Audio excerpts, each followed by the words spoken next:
Hello everyone. तो आज का हमारा क्वेश्चन है एक्सरसाइज 9.1 का क्वेश्चन नंबर 12। ठीक है, पहले क्वेश्चन को पढ़ते हैं। क्वेश्चन क्या बोल रहा है? From a top of the 7 metre high building the angle of elevation of top of a cable tower. मतलब यहां से हमें क्या पता चलता है कि जब हम हाई बिल्डिंग के टॉप से टावर के टॉप को देखते हैं, एंगल ऑफ एलिवेशन का मतलब नीचे से आप ऊपर की तरफ देख रहे हो, तो बिल्डिंग के हाइट, बिल्डिंग के टॉप से आप टावर के टॉप को देख रहे हो। इसका मतलब आप समझ रहे हो कि आपका जो बिल्डिंग का डिस्टेंस होगा ना बेटा, वो छोटा होगा और टावर जो होगा वो बड़ा होगा। ये तो आप समझ रहे होगे, बिल्डिंग आपका छोटा होगा और टावर आपका बड़ा होगा।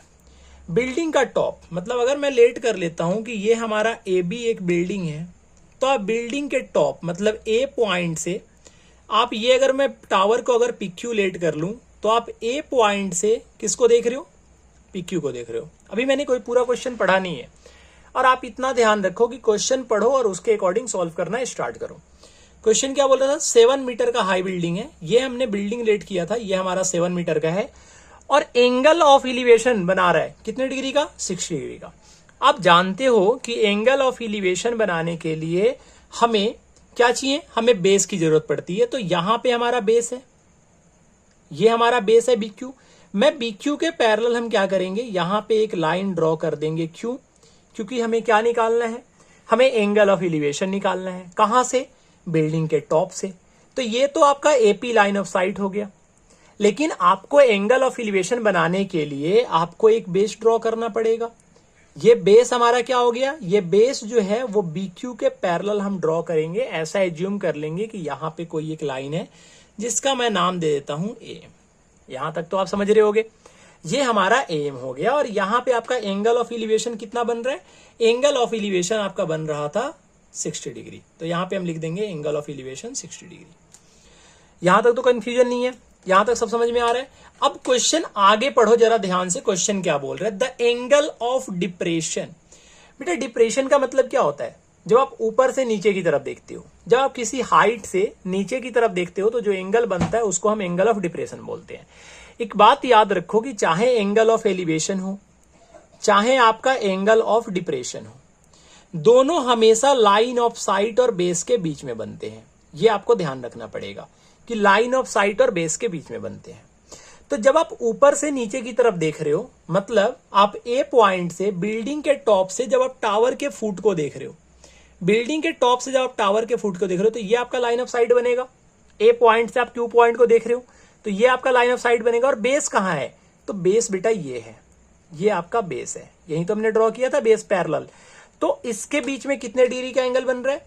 तो ये जो आपका एंगल बन रहा है, एंगल ऑफ डिप्रेशन, ये कितने डिग्री का बन रहा है? ये बन रहा है आपका 45 डिग्री का।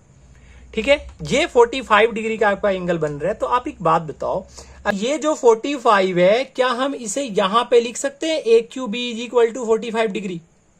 कैसे आया? ये अल्टरनेट इंटीरियर से आया। दो पैरेलल लाइन के बीच में जब ट्रांसवर्सल कट करता है, तो अल्टरनेट इंटीरियर से जो एंगल होते हैं वो हमारे इक्वल होते हैं। वो इतना आपको ध्यान में रखना होगा। तो ये हमारा 45 डिग्री हो गया। अब यहाँ पे दो ट्रायंगल बन रहे हैं। कौन कौन से ट्रायंगल बन रहे हैं? एक आपका APM राइट एंगल ट्रायंगल बन रहा है, क्योंकि यहां पे भी आपका राइट एंगल बन रहा है। और एक आपका ट्रायंगल जो बन रहा है वो नीचे बन रहा है ABQ। दोनों में कॉमन क्या है? दोनों में मैं अगर BQ कॉमन बोल रहा हूं तो आप बोलोगे BQ क्यों कॉमन है? एक बात बता बेटा, ये जो BQ है वो AM के पैरेलल है। अगर BQ AM के पैरेलल है तो बेटा AM की इक्वल होगा BQ के। क्यों? क्योंकि बराबर डिस्टेंस है इन दोनों का। तो अगर मैं देखूं तो ऊपर वाले ट्रायंगल में AM आ रहा है, AM को BQ लिख सकता हूं। नीचे वाला जो ट्रायंगल है ABQ, उसमें भी BQ आ रहा है। तो ये दोनों हमारा कॉमन हो गया। और हमारा सबसे पहला काम क्या होता है? कॉमन ढूंढना। जब भी ऐसे दो ट्रायंगल आते हैं तो पहले कॉमन ढूंढते हैं। अब जो जो मैंने लेट किया था वो लिख लेते हैं। लेट क्या किया था? आपको बस थोड़ा सा लिखना है, पूरा मत लिखना। सिर्फ लिख देना कि let AB is a height of building. AB is a height of building. ठीक है, AB आपका क्या हो गया? बिल्डिंग का हाइट हो गया। और PQ is a height of tower. इतनी सी बातें आप लिख देना। ठीक है, अब यहां पे दो ट्रायंगल बन रहे हैं, वो दो ट्रायंगल आप ले लो। कौन कौन से ट्रायंगल बन रहे हैं? In triangle A, in triangle A, in triangle APM, in triangle APM।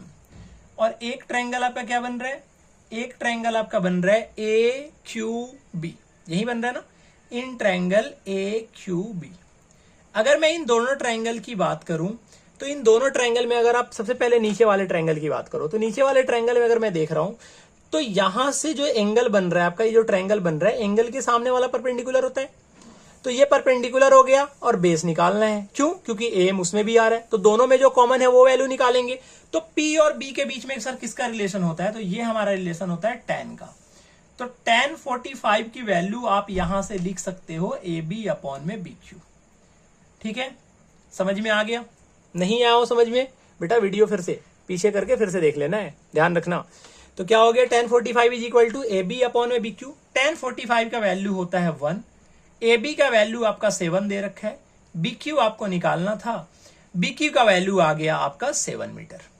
अच्छा एक बात बता बेटा, BQ जब 7 मीटर आ गया तो मैं AM का वैल्यू भी 7 मीटर लिख सकता हूं, क्योंकि AM और BQ क्या है हमारा, इक्वल है। AM और BQ इक्वल है, तो BQ का वैल्यू अगर 7 है तो AM का वैल्यू भी 7 होगा। अब इन ट्रायंगल अगर ABQ की बात करूं, सॉरी इन ट्रायंगल, अच्छा थोड़ा सा मिस्टेक हो गया बेटा, ये आपका ABQ है, ये आपका ABQ ट्रायंगल है और ये आपका है APM। ठीक है, ये थोड़ा सा ध्यान रखना, ये आपका APM है। जब मैं इस ट्रायंगल की बात करता हूं तो यहां पे हमें AM का वैल्यू पता है और PM निकालना है, AM का वैल्यू पता है, PM निकालना है। अच्छा PM क्यों निकालना है, PM क्यों निकालना है, क्योंकि बेटा जब AB 7 है तो सामने वाली साइड 7 मीटर है और केबल का ही तो हाइट निकालना है, तो PQ निकालने के लिए आपको MQ में PM ऐड करना पड़ेगा। MQ आपको पता है तो आपको PM निकालना है, और PM जब निकालना है तो आप ऊपर वाले ट्रायंगल को लोगे, तो बेस पता है, हाइट निकालना है, बेस पता है, परपेंडिकुलर निकालना है। किसका फॉर्मूला लगेगा आपका, tan का। आप कॉट का भी यूज करके इसको सॉल्व कर सकते थे, लेकिन मैं tan का यूज करके इसको सॉल्व कर रहा हूं। तो tan 60 का वैल्यू कितना आ गया आपका, PM अपॉन में AM। जब PM अपॉन में AM आप लिखते हो, tan 60 का वैल्यू आता है √3। PM का वैल्यू आपको गिवन नहीं है, लेकिन AM का वैल्यू आपको जरूर गिवन है, कितना, 7। तो PM का वैल्यू कितना निकल के आ गया, 7√3। ठीक है, PM का वैल्यू कितना निकल के आ गया आपका, 7√3। और अगर PM का वैल्यू 7√3 निकल के आ गया बेटा, तो हमें निकालना क्या था, हमें निकालना था हाइट ऑफ टावर। तो हम यहां पे लिखेंगे हाइट ऑफ टावर, और हाइट ऑफ टावर कितना है, जल्दी बताओ सारे, हाइट ऑफ टावर कितना है, हाइट ऑफ टावर कितना है, ये आपका हो जाएगा PQ, और PQ को हम क्या लिख सकते हैं, PM प्लस MQ। PQ क्या हो जाएगा हमारा, PM plus MQ, sorry PM plus MQ। PM का वैल्यू कितना आया है यहां से, 7√3 मीटर। MQ का वैल्यू कितना आया है, MQ का वैल्यू कितना दे रखा है पहले ही, 7 मीटर। अगर मैं यहां से कॉमन निकालने की कोशिश करूं तो 7 कॉमन निकल जाएगा और आंसर कितना आ गया आपका, √3 + 1 मीटर। और यही आपका आंसर है बेटा, समझ में आया? तो जब भी डिप्रेशन वाले क्वेश्चन है तो आप ऊपर की तरफ एक बेस बना लो और कोशिश करो ये जो ऊपर बेस और लाइन ऑफ साइट के बीच में जो एंगल बन रहा है वो आप नीचे बेस और लाइन ऑफ साइट के बीच में लेके आओ। क्यों? क्योंकि यहाँ पे थ्योरम लगता है आपका ये वाला, देखो फिर से समझ लो, ये आपका 2 लाइन पैरेलल है, ये ट्रांसवर्सल कट कर रहा है, तो यहाँ पे जो एंगल बनेगा वो इस एंगल के बराबर होगा। इसको बोलते हैं अल्टरनेट इंटीरियर एंगल। ठीक है, तो यहां तक समझ में आ गया होगा।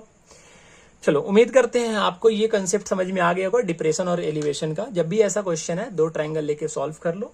ठीक है, अगर आपको सॉल्यूशन समझ में आया हो तो वीडियो को लाइक करना है, चैनल को सब्सक्राइब करना है और दोस्तों में शेयर जरूर करना है। ठीक है, जिनसे उनको भी अच्छी तरीके से ये सारा कंसेप्ट क्लियर हो जाए। मिलते हैं आपसे नेक्स्ट वीडियो में नेक्स्ट क्वेश्चन के साथ। Till then tata, bye bye.